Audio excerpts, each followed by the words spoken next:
आप इतना उदास क्यों हैं आज? क्या हुआ? नहीं नहीं, कुछ तो बात है। मैं तो दोस्त हूँ, मुझे बता सकती है क्या हुआ है?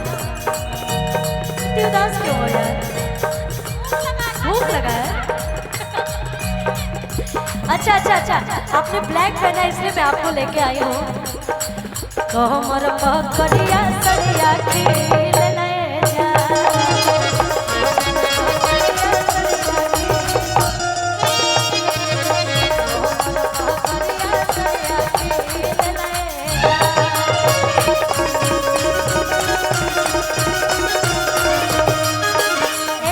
एक लाइन हमरा याद आ गया, लेकिन हम वो ना गाइब, हम कुछ अलग गाइब।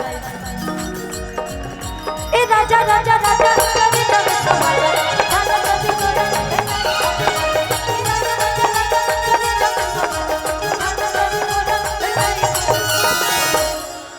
कि जब ले गो और चुम्मा न देबा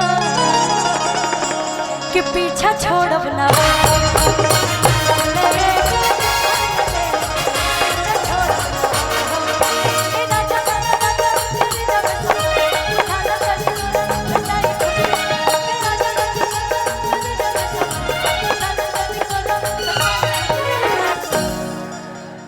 और मोनिका कहता रही अपना होखे वाला पति खातिर मोहिनी कि जब ले गो आज चुम्मा न देबा कि पीछे छोड़ब ना।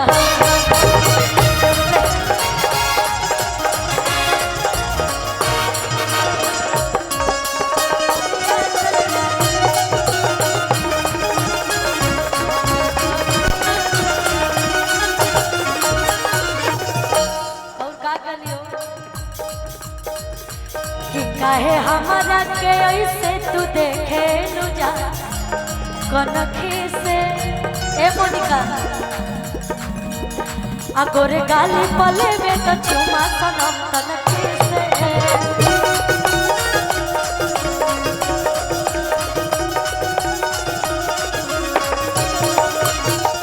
दिने में गुड नाइट कर देबा, महंगाई भाइट कर देबा।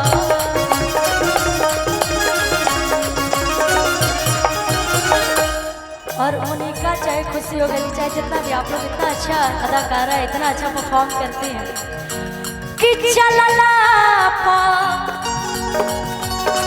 आज दहिने बाएं ले लाए जा। चलला पा दहिने बाएं ले लाए जा कि ये हो